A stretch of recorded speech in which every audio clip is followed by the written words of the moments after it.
Well, this is Jackie, and I'm here with Brian Hi. of Bad Religion Hi, I'm Brian. and also of Minor Threat. Yeah, but not concurrently. Not concurrently. No, it's more of a timeline. Okay, fair enough. But you've also, you're definitely one of an expert for Bad Religion. Been together for over 30 years. 36. Yeah, I was going to say, as old as I am. Yeah. That's Wow. pretty great. You look much younger. Well, thank you. You What? hear that a lot. Never enough. What do you attest to the band's longevity? What are some things that keep this band going so long when, most bands would never last half as long? I think, the funny answer is that basically we just keep going, whether or not there's a demand or any, I, the better answer is never quit doing it. And in our case, it helps that Greg Graffin over there writes some pretty good songs. And I think it's really song-based. I mean, when you think of bands that have a really long career, it's because the songs are good. And it's really not about how many things blow up on stage or, in our case, obviously, what you look like. So I think people really like Brett and Greg's songs, and it's awesome to be part of it.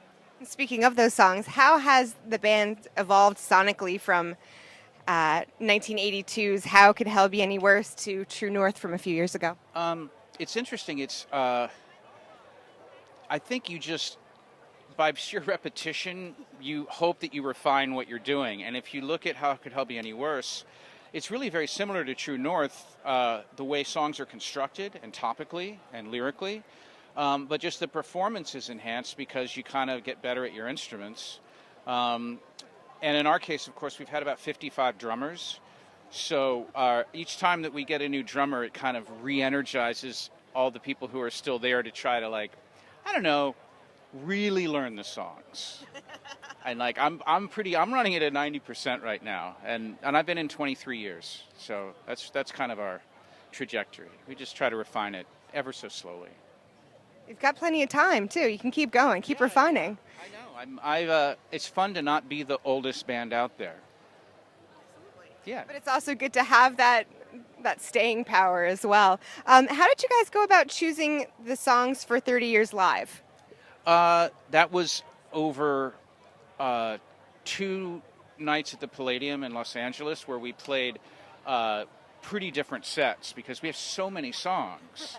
And basically the decision for the record is reflected on what the actual video was. And so we just sort of cherry-picked the best performances, ones without glaring, horrible mistakes, just maybe but it was really just those songs are the ones that wound up sounding the best. It really was more about the sonics rather than the topic.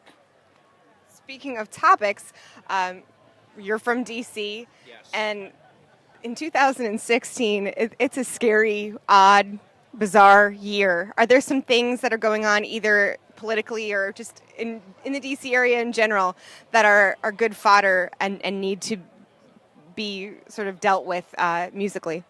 Well, I don't think it's DC specific. I think that, for me, personally, this election has really frightened me as to how deep-seated the problems are and the divide in our country. And, it's very easy for me to say, I'm kind of a voice of sanity, and I want to be inclusive, and I'm not going to vote for, I feel that a lot of Trump views are toxic, but everyone doesn't feel that way. And this is what songwriting is about. I mean, because you just can't, the fuck Trump thing, it's just, it's a nice sentiment, but that's really it's trivializing this pretty momentous thing. So I think a lot of good music's going to be written, and I sincerely hope that we avoid Armageddon and choose good over evil. That would be helpful. Fingers crossed. Why is music, and more specifically sometimes punk music, such a good vehicle for dealing and expressing political views, and not just political views, but things that are going on in our country that we have issue with? Well, punk by definition is protest music, so that dovetails nicely.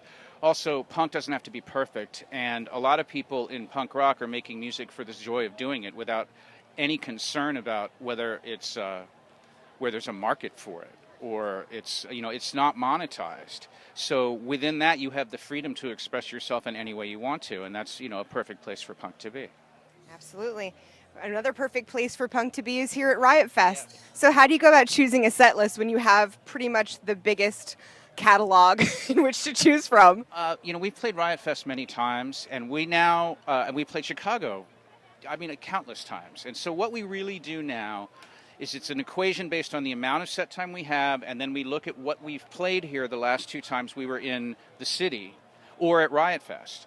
And so what we try to do is we're going to play half the songs we have to play, and then the other half we're going to make different than the last time we were here or the time before that. And that's the luxury of having so many songs. It's that we can say, okay, we're going to play 5 songs off Against the Grain, which is kind of a sleeper record that, came out in, I think 89 or maybe 91, I think, like that. And, people just don't, a lot of things we have the luxury of just pulling weird stuff out of our hats. So we're going to do that today for sure. So how is preparing for Riot Fest different from, and your performance is different from like late night TV and film? How is your preparation different? How's your performance change? Well, playing at Riot Fest, we're playing our show that we play 100 times a year, and this is why we're on the earth. TV and movie stuff is completely different. It's a whole different medium.